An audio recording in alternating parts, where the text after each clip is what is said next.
The mud of the Mississippi Delta holds its secrets tight. For nearly 2 centuries, the earth beneath a forgotten settlement known only as Black Hollow has kept a story buried deep within its clay-choked heart. A story so macabre, so disturbing, that it was purposefully erased from the annals of history, its records burned, its name spoken only in hushed, fearful whispers by the generations that followed. It exists now only as a ghost, a phantom chapter in the state's past.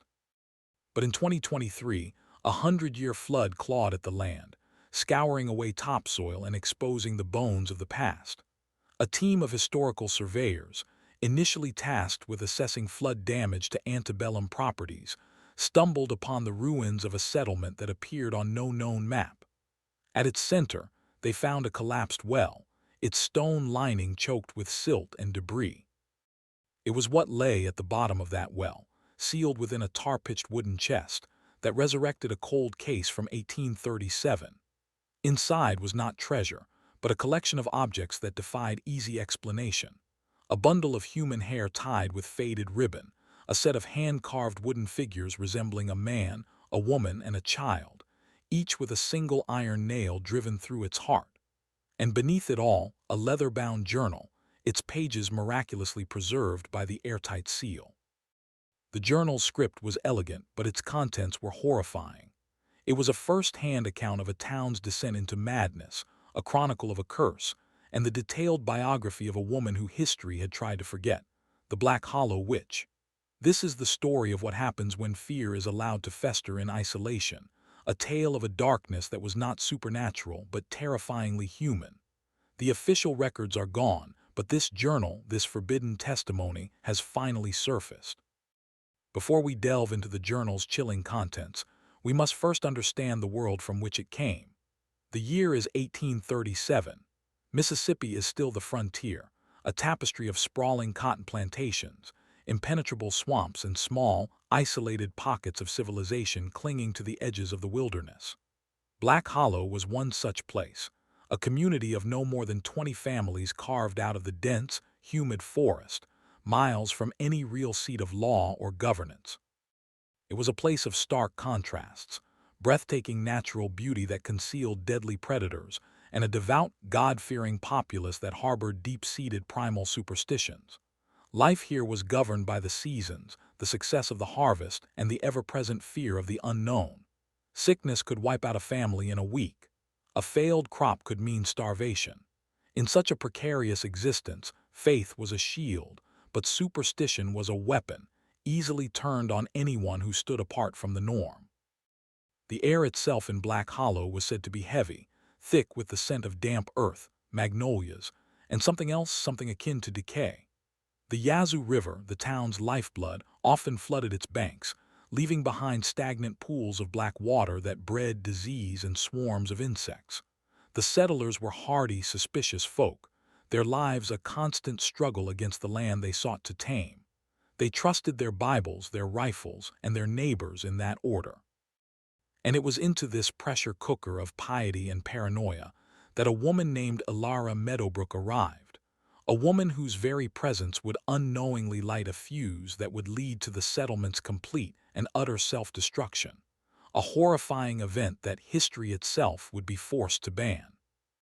Elara Meadowbrook was an enigma from the moment she appeared on the edge of the hollow. No one knew where she came from. She arrived not by carriage or with a family, but on foot, with only a small satchel and the clothes on her back. She was a woman of indeterminate age, with hair the color of midnight and eyes that seemed to hold a deep, ancient sorrow.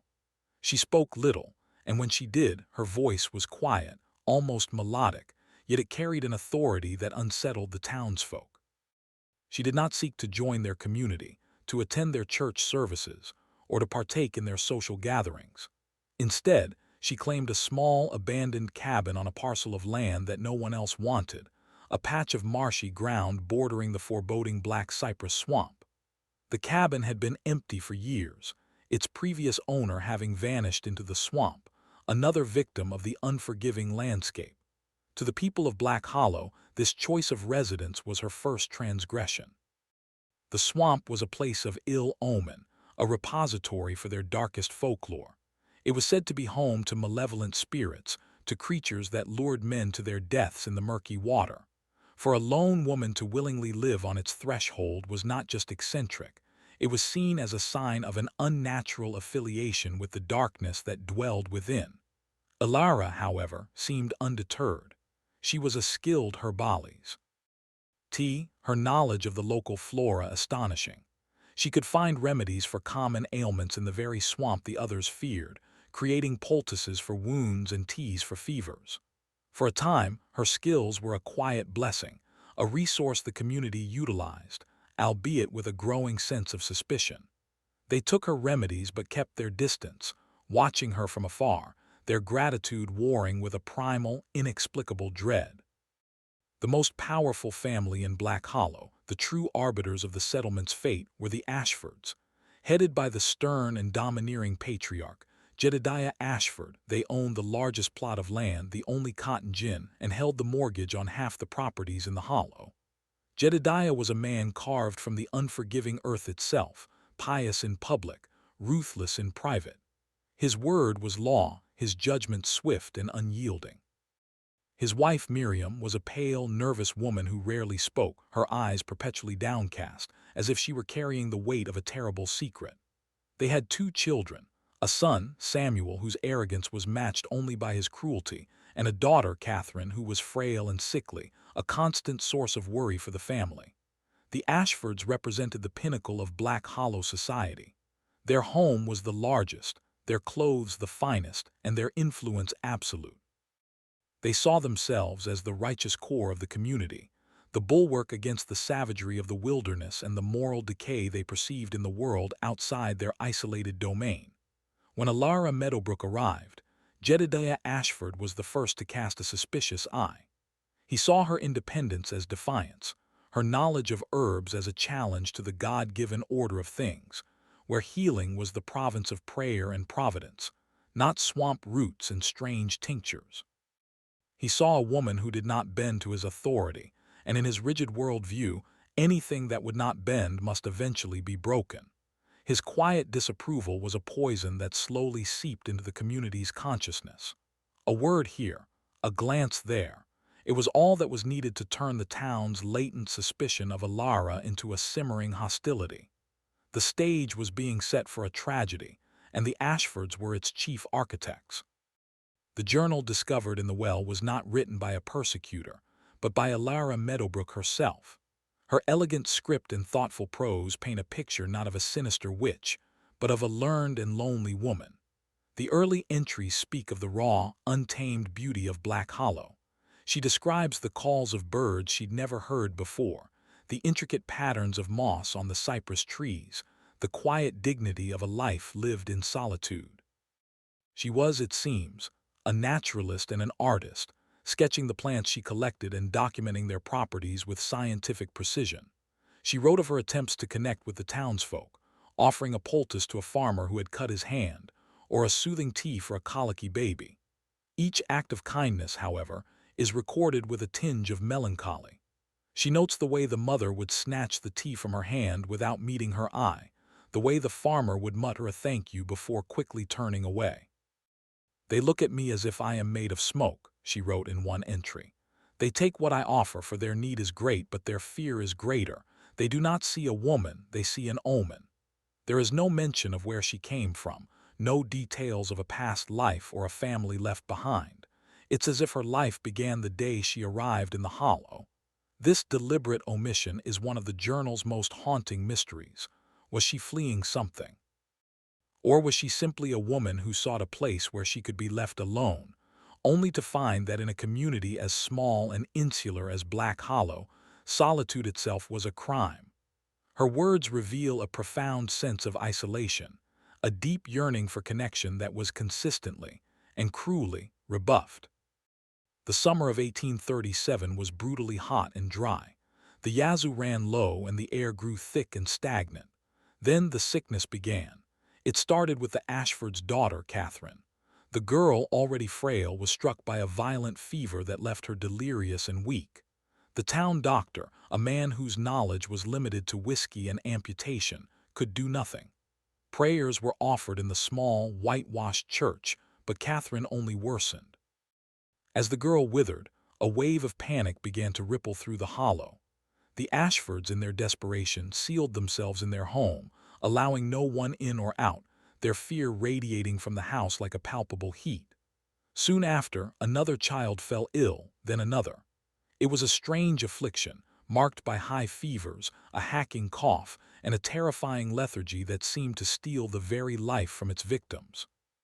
The settlers, with their limited understanding of disease, saw not a contagion but a deliberate, malevolent act. This was not the work of God, this was the work of the devil, and the devil needed a vessel. Whispers, which had once been quiet suspicions about the woman in the swamp, now grew into open accusations. Why did Alara Meadowbrook remain healthy while their children suffered? Her cabin, on the edge of the swamp, was seen as a source of miasma, a font of corruption. People recalled her strange remedies, twisting her knowledge of healing herbs into an expertise in deadly poisons. Every act of kindness was re-examined, reinterpreted through a new lens of terror. The poultice she gave the farmer was now remembered as a curse that made his wound fester. The tea for the colicky baby was now the cause of its lingering weakness. In the crucible of fear, a narrative was being forged, and Alara Meadowbrook was being cast as its villain. Jedediah Ashford, consumed by grief and fury over his dying daughter, was the one who gave the whispers a voice. Standing on the steps of the church after a grim Sunday service, his face a mask of righteous anger, he spoke the word that had been on everyone's mind. Witch. The accusation hung in the humid air, heavy and irrevocable. He spoke of the unnatural woman in the swamp, the one who consorted with dark things, who never prayed with them, who lived a life of secrets. He declared that she had brought a curse upon Black Hollow, that she had targeted their innocent children with her vile sorcery. It was a sermon of fear, designed to give the townsfolk a target for their helplessness. It was easier to fight a witch than to fight an invisible sickness. It was easier to blame an outsider than to accept the terrifying randomness of fate. Samuel, Jedediah's son, stood beside him, his face contorted in a sneer of inherited hatred, nodding in agreement, amplifying his father's accusations to the men gathered around him. The sheriff, a man named Brody, tried to intervene, urging caution and reason. But reason had no place in Black Hollow anymore. The town was a tinderbox, and Jedediah had just struck the match. From that day on, Alara was no longer a reclusive herbalist. She was the Black Hollow Witch, a malevolent entity responsible for all their suffering. Men would walk past her cabin now in groups, brandishing rifles, their faces a mixture of fear and bravado. Women would cross themselves if they caught a glimpse of her from a distance. The children were told horrifying stories about her, tales of stolen babies and pacts with dark spirits, ensuring that the next generation would inherit their parents' hatred. The isolation Alara had once sought had become a prison, and the walls were closing in. In her journal, Alara's entries from this period shift from melancholic observation to a chronicle of growing terror. She documents the change in the town's demeanor with chilling clarity. "They no longer see me," she wrote. "They see a monster of their own making. I watch from my window as John Miller, a man whose child's fever I helped break but 2 months ago, stood with a torch outside my fence. His eyes were not his own. They were filled with a fever of a different kind, the fever of fear, stoked by the words of Jedediah Ashford." She describes finding a dead raven on her doorstep, its throat cut, a clear and brutal warning. Her small garden, which she meticulously tended, was trampled and salted in the dead of night, destroying her source of food and medicine. She wrote about the loneliness becoming a physical ache, a constant pressure in her chest. But her fear was not just for herself. With the detached precision of a scientist, she also documented the symptoms of the illness spreading through the town, based on the frantic, whispered conversations she overheard. She noted the dry cough, the fever, the bluish tint on the lips of the afflicted. She speculated about the water source, suggesting the low river levels might have concentrated some natural toxin or disease. She was, in her isolation, attempting to solve the very mystery for which she was being blamed. It's a horrifying irony. The one person in Black Hollow who possessed the knowledge and rational mind to potentially identify the cause of the sickness was the one person they had completely silenced and condemned. Her journal becomes a testament to a mind fighting to remain logical in a world that has descended completely into irrational madness. As the sickness tightened its grip, the misfortunes of Black Hollow began to multiply, and each new disaster was laid at Alara's door. A prize bull belonging to the Ashfords was found dead in its pasture, its body strangely bloated. Samuel Ashford claimed he had seen a shadowy figure resembling Alara near the field the night before. No one questioned his story. Then, a sudden, violent storm swept through the valley, a common occurrence in that part of the country, but this one was different. Lightning struck the church steeple, splitting the wooden cross that sat atop it. To the terrified congregation, it was a sign of God's displeasure, a clear message that they were harboring a great evil. The storm's torrential rain caused a flash flood that washed out the small bridge connecting Black Hollow to the outside world, deepening their sense of isolation and entrapment.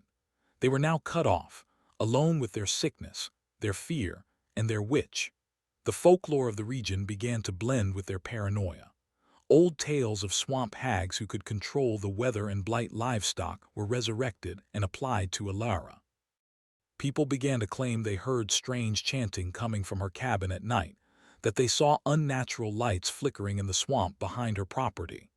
Every creak of a floorboard, every shadow cast by the moonlight, became evidence of her malevolent influence. Sheriff Brody, a man increasingly at odds with the town he was sworn to protect, found himself powerless. His pleas for calm were met with derision.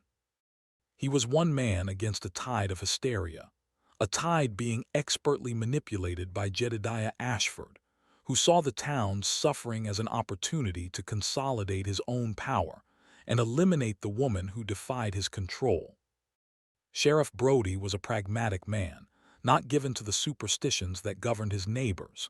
He had known Jedediah Ashford for years and was well aware of the man's ambition and cruelty.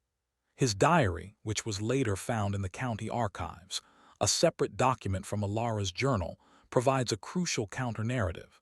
He wrote of his deep unease with the situation.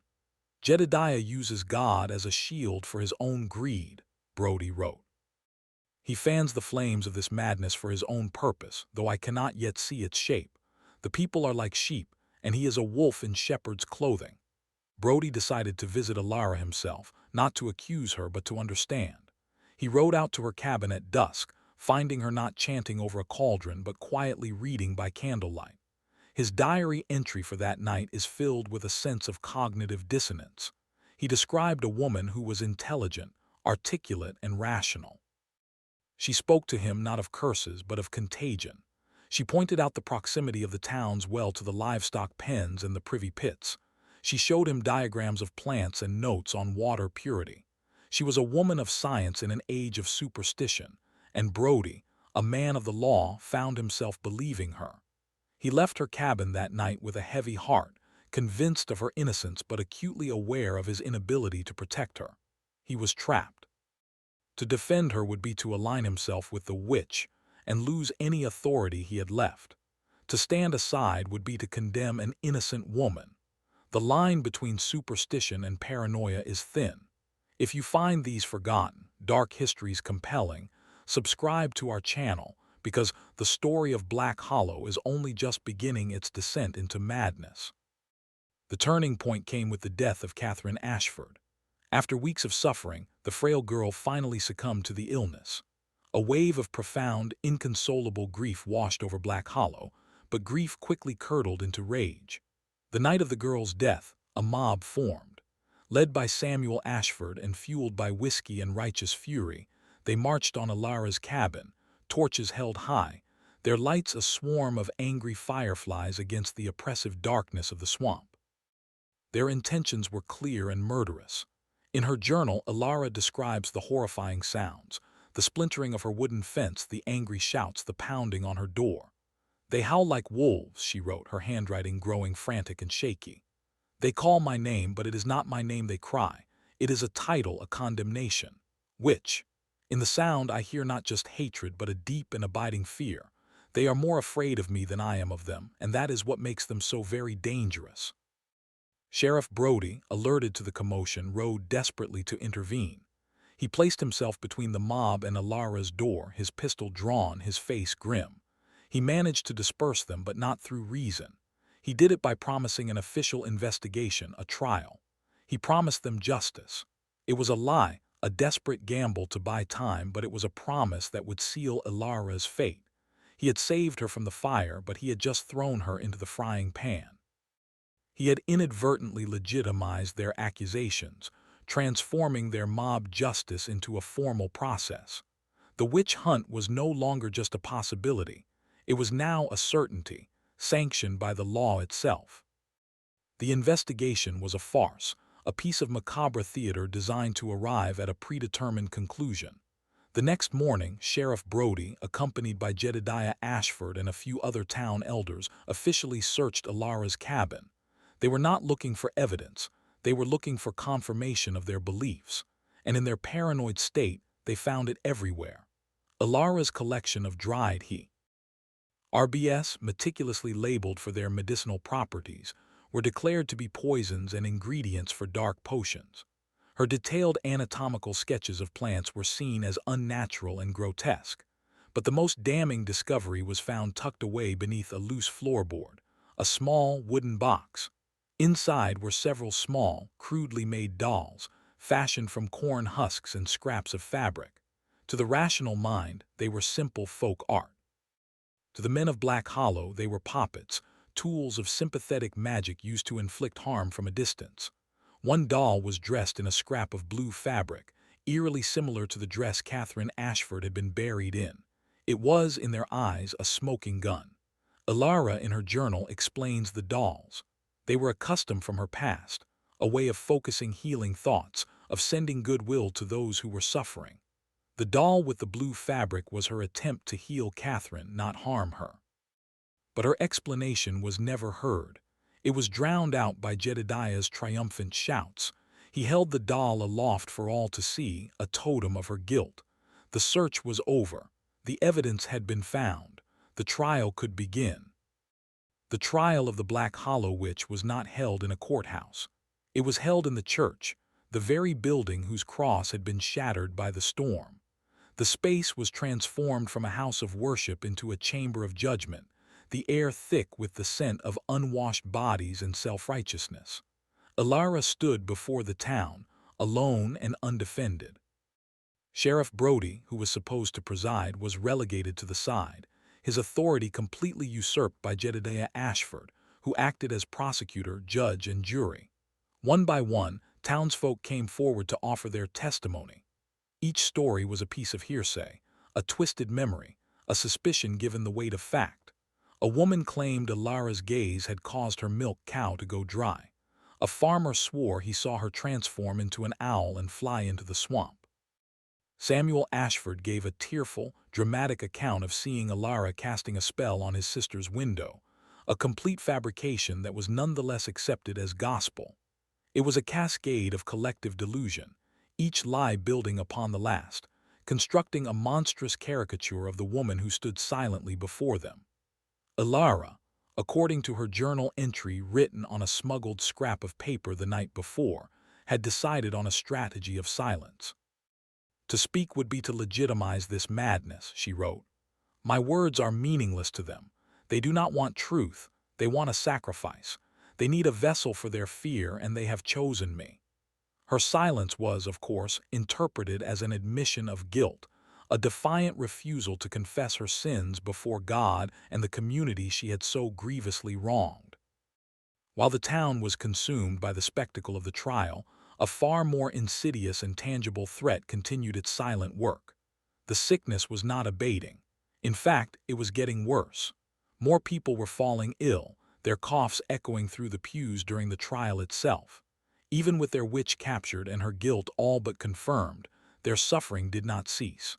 This presented a terrifying logical problem for the townsfolk, but one they quickly resolved with twisted reasoning. They concluded that Alara's evil was so powerful, her curse so deeply embedded, that it could persist even while she was imprisoned. Her capture was not enough. The curse had to be purged with fire and blood. The verdict, when it came, was a foregone conclusion. Jedediah Ashford, his voice booming with a theatrical piety, declared Alara Meadowbrook guilty of witchcraft and sentenced her to death. The method of execution was to be hanging, a spectacle for the entire community to witness, a cleansing ritual to restore their town to God's grace. Sheriff Brody in his diary wrote of his profound shame. "I stood and did nothing. I let them condemn an innocent. I have traded a woman's life for a fragile peace that I know will not last. May God forgive me, for I will not forgive myself." He saw the truth, but he was a coward, paralyzed by the mob and his own fear of becoming their next target. He had become a cog in the machine of their madness, his inaction a form of complicity in the horrifying crime that was about to unfold. As Alara awaited her execution, locked in the small, musty backroom of the sheriff's office, the town began to prepare for the grim celebration. A gallows was constructed in the center of the town square, a stark and brutal monument to their fear. The mood was not somber, it was almost festive. They were not just executing a woman, they were vanquishing a demon, performing a sacred duty. It was a communal act that bound them together, their shared guilt and violence forging a twisted sense of unity. In her final journal entries, written on paper secretly supplied by a guilt-ridden Sheriff Brody, Alara's tone changes. The fear is still there, but it is overshadowed by a strange, cold clarity. She no longer writes of the townspeople as individuals. She refers to them as the hollow, a single entity, a hive mind consumed by a sickness of the soul, and she writes of the Ashfords. Her final entries are filled with cryptic observations about the family, hints of a secret she has uncovered. "The sickness did not begin with the fever," she wrote on the final page. "It began in that house. It is a rot that grows in their bloodline. They are not cursed by me. They have cursed themselves, and they are pulling the entire hollow down with them." What did she mean? What secret had she discovered about the Ashfords? It is a question that hangs over the entire narrative, a final, chilling mystery left by the condemned woman. Her words suggest that the true horror in Black Hollow was not witchcraft, but something far more terrestrial, a dark secret hidden in the town's most powerful family, a secret for which Alara was about to pay the ultimate price. The day of the execution was unnaturally still and quiet. The oppressive Mississippi heat seemed to drain the very sound from the air. The entire population of Black Hollow gathered in the square, their faces a mixture of grim determination and nervous anticipation. Children were brought to watch, to learn the lesson of what happens to those who stray from the path of righteousness. Alara was led from the sheriff's office, not in chains, but with her hands bound before her. Her head was held high, her expression unreadable. She did not weep or plead. Her silence was her final act of defiance, a refusal to give them the satisfaction of her fear. As she was forced onto the crude wooden platform, her eyes scanned the crowd, moving from face to face. In her journal, she had described them as a single entity, but now she seemed to be seeing them as individuals again, memorizing the faces of her accusers, her jury, her executioners. Her gaze finally rested on the Ashford family standing at the front of the crowd. Jedediah looked resolute, Miriam looked away, her face a pale mask of anguish. But it was Samuel's expression that was the most disturbing. He was smiling, a look of cruel, triumphant pleasure on his face. He was enjoying the spectacle, reveling in her destruction. Sheriff Brody stood by the gallows, his face ashen, his duty a heavy weight on his soul. He avoided her gaze, unable to face the woman he knew was innocent. The hangman, a burly farmer chosen for the task, adjusted the noose. The town held its breath. The macabre ceremony was reaching its horrifying climax. Jedediah Ashford stepped forward to deliver a final sermon, his voice ringing out across the silent square. He spoke of purging the evil, of cleansing their community, of restoring God's favor. He held Alara up as an example of the devil's work, a cautionary tale for all time. As he spoke, Alara's eyes never left his face. And then, for the first time since the trial began, she spoke. Her voice was not loud, but it cut through the silence with an unnerving clarity. "You are killing the wrong person, Jedediah," she said, her voice steady. "The evil you seek to purge is not in me. It is in you. It is in your house, in your blood." A shocked murmur went through the crowd. Jedediah's face flushed with anger. "Silence the witch," he roared. But Alara continued, her voice rising slightly. "Your daughter did not die of a curse. She died of the same sickness that took your father and his father before him. It is a poison in your family tree, and you have let it spread to this town through the water you control. The well, check the well." Her words were a lightning bolt, a shocking 11th-hour accusation that turned the entire narrative on its head. She was not confessing, she was accusing. She was not pleading for her life. She was revealing a truth far more horrifying than witchcraft. She was suggesting that the source of the town's suffering was not supernatural evil, but human greed and negligence. The town well, the very heart of the community, was poisoned, and she was pointing the finger directly at the man who was about to execute her. Jedediah Ashford was momentarily stunned into silence. Alara's accusation was so specific, so audacious, that it caught him completely off guard. "Lies," he finally bellowed, his composure cracking. "The desperate lies of a condemned witch. She seeks to sow discord before she is sent back to hell." But the seed of doubt had been planted. A few people in the crowd began to whisper amongst themselves. The well, the Ashford well, was the primary source of water for half the town. Could it be true? Sheriff Brody's head snapped up, his eyes wide. He remembered his conversation with Alara, her rational theories about contagion, her questions about the water source. It all clicked into place with horrifying clarity. The sickness wasn't random.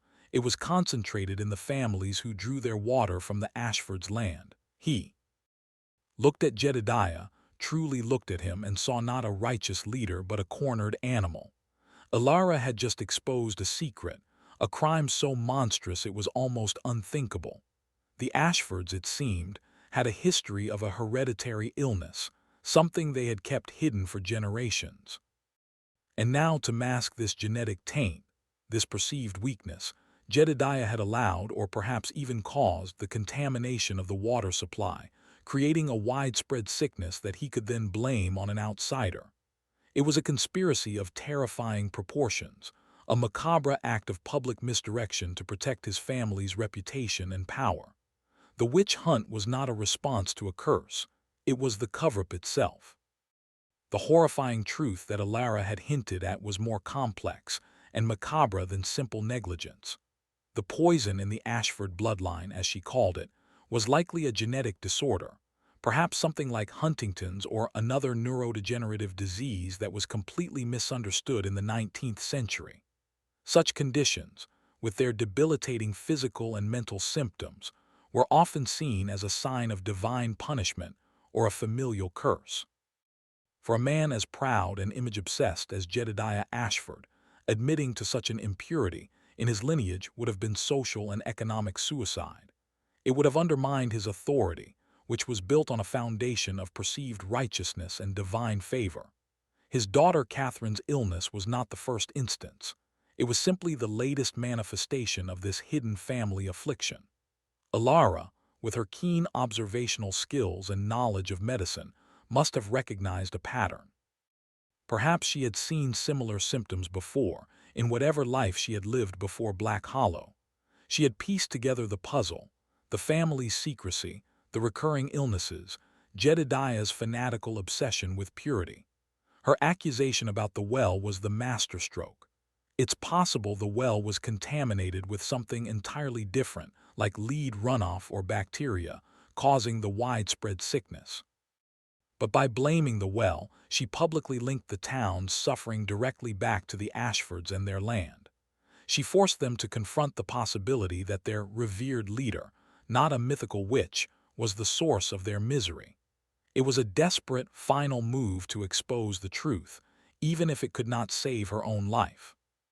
The apathetic response from the town, even after Alara's shocking accusation, is perhaps the most disturbing part of this entire macabre history. They were a community so steeped in fear, so desperate for a simple, supernatural explanation for their suffering, that they could not, or would not, process the complex, horrifying reality Alara presented. The idea of a contaminated well of a conspiracy orchestrated by their leader was too much. It was easier to believe in a witch. A witch was a singular evil that could be excised.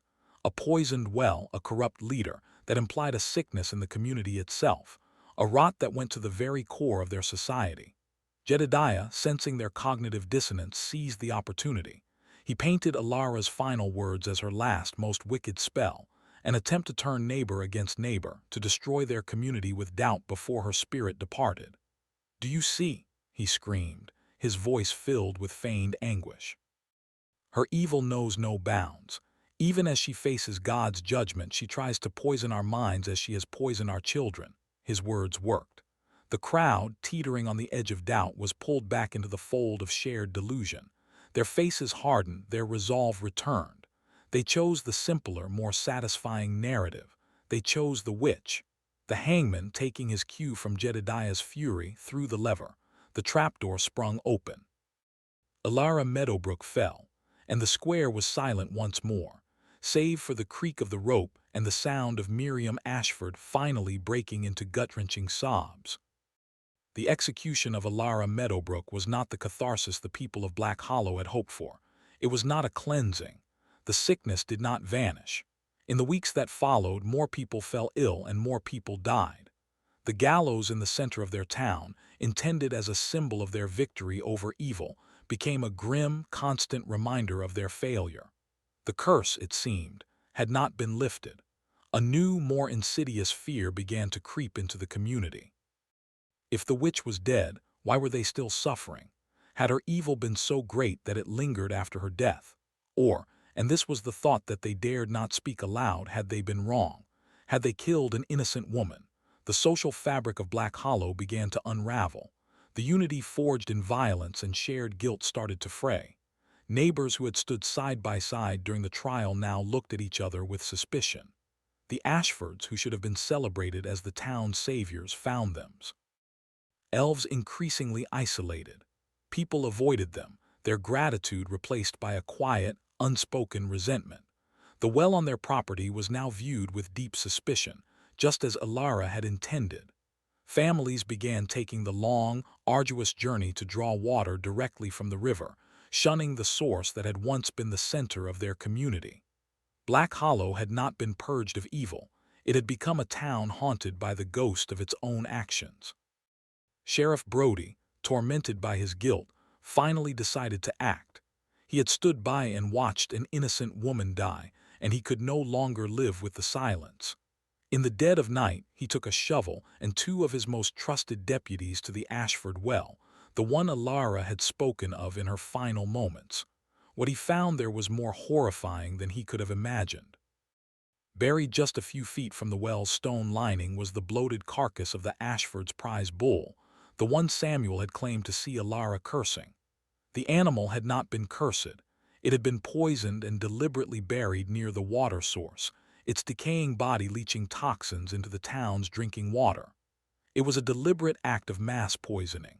The sickness was not a supernatural curse or a genetic ailment. It was arsenic, slow-acting and devastating.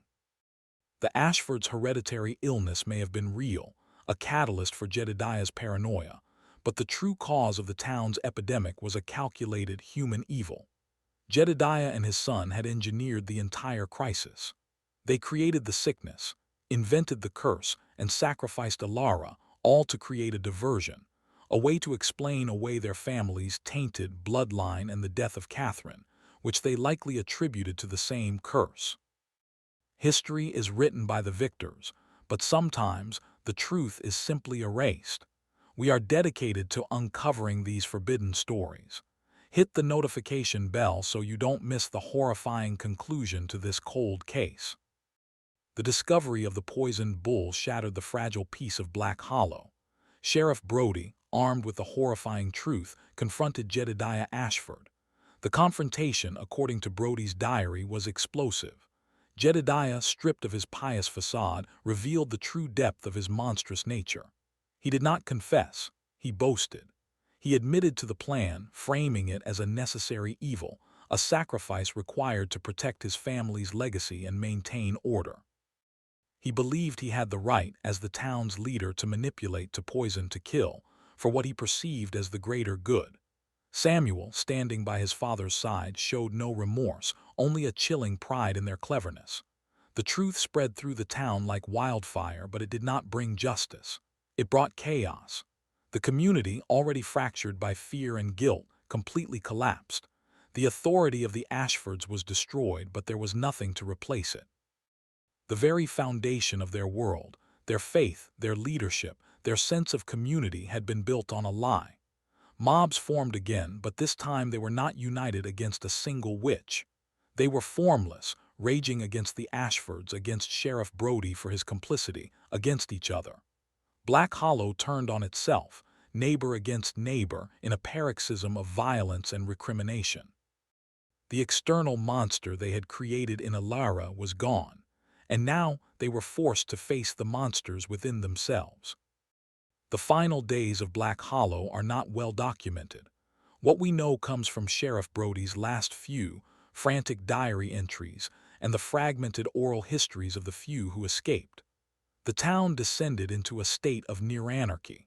The Ashford home was burned to the ground, but it is unknown if the family perished in the flames or escaped into the wilderness. Some say Jedediah and Samuel were captured and subjected to a brutal form of frontier justice, their bodies thrown into the same swamp where Alara had lived. Others claim Miriam Ashford, driven mad by guilt and grief, confessed everything before taking her own life. There is no official record. The courthouse in the nearest county seat has no files on Black Hollow, no deeds, no census data for 1837. The pages for that year in the regional ledger are conspicuously missing, carefully cut from the binding. It's as if an effort was made after the fact to erase the town and its horrifying story from existence. The settlement was abandoned. The surviving families scattered, taking with them a story they would only tell their children in hushed, frightened tones, a story of a cursed place, a place best forgotten. The history of Black Hollow was deemed too shameful, too macabre, and so it was intentionally banned from the records, becoming a forbidden footnote in the state's history. The land was left to be reclaimed by the swamp, the graves of the victims of the poisoning and the subsequent violence left unmarked, their stories swallowed by the mud. Let us return, the present day, to the well and the leather-bound journal discovered within it. The Journal of Alara Meadowbrook is the only true primary source from the Black Hollow tragedy. It is her voice, reaching across nearly 2 centuries, that gives us the truth. The other items found in the chest with the journal take on a new, heart-wrenching significance. The bundle of human hair was likely Catherine Ashford's, perhaps given to Alara by Miriam in a secret, desperate plea for a cure before the madness began. The carved wooden figures, the poppets that were used as evidence to condemn her, were not tools of a curse, but symbols of a family unit, a man, a woman, a child, that she was trying to heal, both literally and figuratively. The iron nails driven through their hearts were not her doing. They must have been hammered in by Sheriff Brody himself before he sealed the chest and lowered it into the well. It was his final, symbolic act, a memorial to the family that was destroyed and a condemnation of the evil that destroyed them. He was not just hiding the evidence of Alara's innocence. He was creating a time capsule, a message in a bottle. He was preserving the truth in the only way he could, burying it in the hope that one day, a future generation would find it and understand the horrifying injustice that had occurred. He was ensuring that Alara's story, and the story of Black Hollow, would not remain forbidden forever. The question of Miriam Ashford is one of the most tragic and unsettling subplots of the Black Hollow story. Was she a victim or a co-conspirator? Her perpetual nervousness, her downcast eyes, were these signs of a submissive wife or the crushing weight of a guilty conscience? It's likely she knew about her family's hereditary illness. It is also highly probable that she knew of her husband's and son's horrifying plan. Her silence during Alara's trial and execution is damning. Yet her final, gut-wrenching sobs after the hanging suggest a profound sense of grief and remorse. Perhaps she was a woman trapped in a patriarchal society, powerless to defy her monstrous husband. Her one act of rebellion may have been to secretly visit Alara, giving her the lock of Catherine's hair, a silent plea for help from the one person she knew might possess the knowledge to save her daughter. This act, if it occurred, would have been an incredible risk. It would also explain how Alara knew so much about the Ashford family's secrets. Miriam may have been her secret informant, the source of the very information that Alara used in her final accusation. If this is true, it recasts Miriam as a tragic figure, caught between a desperate hope for a cure and a terrifying loyalty to her family. Her story is a testament to the silent victims of the Black Hollow tragedy, those who were not poisoned or hanged, but were destroyed from the inside by secrets and complicity. The journal itself is a remarkable artifact, but its final pages contain the most macabre discovery of all. Tucked into a small pocket on the inside back cover were several pressed and dried leaves. For decades after the chest's discovery, their significance was unknown. However, recent advances in archaeobotany and chemical analysis allowed researchers to identify them. The leaves were from the Nerium oleander plant, also known as oleander. It is one of the most poisonous plants in the world. In the 19th century, its properties were known to skilled herbalists but not to the general populace. A small amount, if ingested, can cause symptoms that mimic a severe gastrointestinal illness before leading to cardiac arrest. A larger amount, seeped into a water source, could create a slow-acting, widespread poison that would be almost impossible to trace. This was Ilara's final, silent piece of testimony. She had found the source. She had identified the weapon. The Ashfords had not just buried a dead animal near the well. They had likely been systematically poisoning it with a substance that Ilara, and only Ilara, could identify. This single botanical discovery transforms her from a passive victim into an active investigator.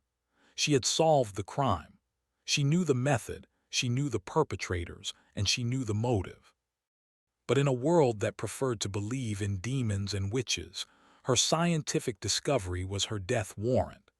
She possessed a forbidden knowledge, and in Black Hollow, knowledge was a more dangerous crime than murder. The complete erasure of Black Hollow from historical records is a chilling testament to the power of shame and influence. After the settlement collapsed, it is likely that the powerful families from the surrounding counties, perhaps even distant relatives of the Ashfords, conspired to have the records expunged. The story was a stain on the region's reputation, a tale of mass poisoning, a fraudulent witch trial, and societal collapse was not conducive to attracting new settlers or investment. It was better for business, for Prague. Less for history itself if Black Hollow simply vanished. The torn pages, the lost deeds, the convenient courthouse fire that destroyed ancillary records, these were likely not accidents but a coordinated, deliberate effort to bury a horrifying truth. They were sanitizing history, protecting the legacies of those who may have been complicit. This act of erasure is, in many ways, a second death for the victims of the tragedy. Not only were their lives stolen by the poison and the violence, but their very existence was denied by the official record. Ilara Meadowbrook and the dozens of men, women, and children who died in the hollow were made into ghosts twice over. It is a profound and disturbing example of how easily history can be manipulated, how the stories of the powerless can be silenced to protect the reputations of the powerful. The forbidden nature of the records is not due to a curse, it's due to a cover-up. The legacy of Black Hollow did not entirely vanish. For generations, the area was known by locals as a place of bad luck and dark spirits. Parents in surrounding communities used the story as a cautionary tale to frighten children into obedience. "Be good," they would say, "or the witch from the Black Cypress Swamp will get you." The irony is nauseating. Ilara, the victim, was immortalized in folklore as the villain. Her name was forgotten, but her caricature, the monster created by Jedediah Ashford, lived on. This transformation of victim into folk devil is a common theme in such historical tragedies. It is a way for a culture to process its own guilt by projecting its sins onto the very person it wronged. The true monsters, Jedediah and Samuel Ashford, were forgotten, their crimes fading into the mists of time. But the Black Hollow Witch became a fixture of local legend, a creepy story told around campfires, divorced from its horrifying factual origins. The land itself was said to be cursed. No one ever tried to resettle the hollow. Hunters and trappers who ventured too close to the ruins of the old settlement reported feelings of profound unease, of being watched, of hearing whispers on the wind. The land held the memory of the trauma, even if the people had forgotten the truth. The curse of Black Hollow was real, but it was not supernatural. It was the lingering stain of a profound and unexpiated human evil. The character of Sheriff Brody remains one of the most complex and haunting figures in this story. He was a man of the law who failed to uphold it. He was a man of reason who succumbed to the madness. His diary reveals a man in a state of constant internal conflict. He knew Alara was innocent, yet he arrested her. He presided over her investigation, yet he knew it was a sham. He stood by at her execution, a silent, complicit party to her murder. His guilt is palpable in his writing. His decision to preserve her journal and the other artifacts in the sealed chest was his only act of redemption, a desperate attempt to balance the scales of justice, even if it was a century and a half too late. But why did he do it? Why not simply flee the town and report the crimes to a higher authority? The answer likely lies in the brutal realities of the frontier. He was isolated, outmanned, and dealing with a community that had completely lost its grip on reality. To openly defy Jedediah Ashford and the mob would have been suicide. His inaction was born of cowardice, but also of a pragmatic sense of self-preservation. He chose his life over hers. It is not a noble choice, but it is a tragically human one. His final diary entries are filled with self-loathing. He describes being haunted by Alara's eyes, by her quiet dignity in the face of their monstrous cruelty. It is clear that while he survived the collapse of Black Hollow, he never truly escaped it. He lived out the rest of his days as a haunted man, a keeper of a forbidden history. Let us consider the most horrifying possibility. The sickness in Black Hollow was real, a contagion spread by the poisoned well. But what if there was another sickness, a psychological one, that was even more potent? The phenomenon of mass hysteria is well documented throughout history. In isolated, high-stress environments, fear can become a contagion, spreading from person to person until the entire community shares a delusional belief. The witch hunt in Black Hollow was a textbook case. The settlers were under immense stress from disease, isolation, and the harsh realities of frontier life. Alara Meadowbrook, as an outsider who did not conform to their social and religious norms, was the perfect scapegoat. She was a blank canvas onto which they could project all their fears and anxieties. The accusations against her, controlling the weather, transforming into animals, cursing children, were not based on evidence, but on a collective need to find a tangible source for their intangible fears. Jedediah Ashford did not create this hysteria out of thin air. He expertly manipulated a pre-existing condition. He weaponized their superstition, directing their free-floating panic toward a specific target. The true horror of Black Hollow is not just the story of a murder, but the story of how easily a community can be driven mad, how quickly the veneer of civilization can be stripped away to reveal the primal, violent impulses that lie beneath. They were all victims of a mass psychosis, and Alara was simply the one they chose to sacrifice to it. What became of the Ashford bloodline? While Jedediah, Miriam, and Samuel likely met their end during the collapse of Black Hollow, the tendrils of a family tree can be long and winding. Did they have other relatives in other counties? Did the poison in their blood, the genetic disorder Alara identified, continue its silent journey through the generations? This is a question that modern genealogy and DNA research might one day answer. Imagine a descendant, living in the 21st century, discovering through a DNA test not only a predisposition for a rare genetic condition, but also a link back to a forgotten settlement in Mississippi and a patriarch who was a mass murderer. The curse of the Ashfords may not have ended in 1837. The secrets buried in our DNA can be as persistent and as haunting as any ghost. The story of Black Hollow serves as a macabre reminder that the sins of the father can, and often do, echo down through time, leaving their mark on descendants who may never know the full, horrifying story of where they came from. The family tried to bury their secret under the body of an innocent woman, but truth, like a genetic trait, has a way of resurfacing. The name Ashford may have vanished from the maps, but its legacy of darkness could very well be walking among us today, completely unaware of the horrifying history encoded in their very cells. Today, the site of Black Hollow is an unremarkable stretch of swampy woodland. The ruins are almost completely gone, swallowed by nearly 2 centuries of vegetation and flood cycles. There is no plaque, no monument to mark what happened there. Without the discovery of the well, the story would have remained lost forever. The site is now part of a state-managed wildlife preserve, a quiet, peaceful place that betrays no hint of the human horror that unfolded there. Yet for those who know the story, the place is forever changed. Every rustle of leaves, every shadow on the water, every gnarled cypress tree seems to hold a memory. The air still feels heavy, not with a supernatural energy, but with the weight of a history that was deliberately and violently suppressed.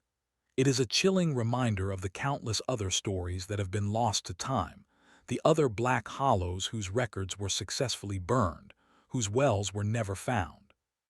History is not a complete and accurate account of the past. It is a patchwork of surviving stories, and it is overwhelmingly written from the perspective of the powerful. The Journal of Alara Meadowbrook is a rare and precious exception, a voice from the grave, a testament from the vanquished. It forces us to question what other forbidden truths lie buried beneath our feet, waiting for a flood or a curious historian to bring them back into the light. The story of the Black Hollow Witch is ultimately a story about the collision of 2 worlds, the old world of superstition, faith, and fear, and the emerging world of science, reason, and empirical evidence.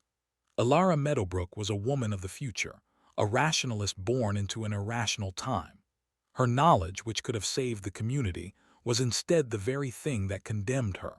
She saw contaminated water and genetic predisposition. They saw a curse and a pact with the devil. She tried to fight their hysteria with logic, a battle she was destined to lose.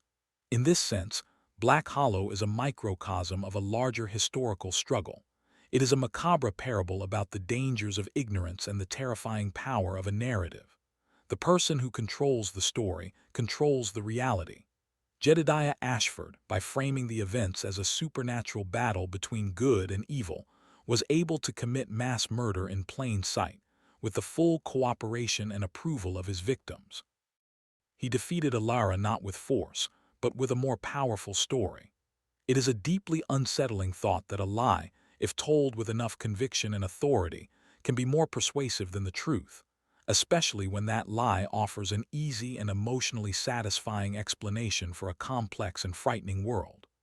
Alara's story is a warning, as relevant today as it was in 1837, about the deadly consequences of abandoning reason in the face of fear. The Journal of Alara Meadowbrook now resides in a university's special collections archive, preserved in a climate-controlled vault. It has been digitized, transcribed, and studied by historians. Yet, it remains a forbidden text in a sense. Its contents are so disturbing, its implications so profound, that it challenges the sanitized, heroic narrative of frontier life. It is a story that many would still prefer to believe is just folklore, a creepy tale to be told in the dark. But the evidence is undeniable. The journal, the chemical analysis of the leaves, the corresponding diary of Sheriff Brody, and the conspicuous blank spaces in the official county records all point to one horrifying conclusion. Black Hollow was real, and the events were just as macabre as Alara described. The settlement is gone. The perpetrators and victims are all long dead. But the story, thanks to a woman who refused to be silenced even in the face of death, and a guilt-ridden lawman's desperate act of preservation, has survived. It lingers, a cold spot in the warm tapestry of American history, a reminder of a time when fear was a disease and the only cure was a sacrifice. The curse of Black Hollow was never lifted because it was never supernatural.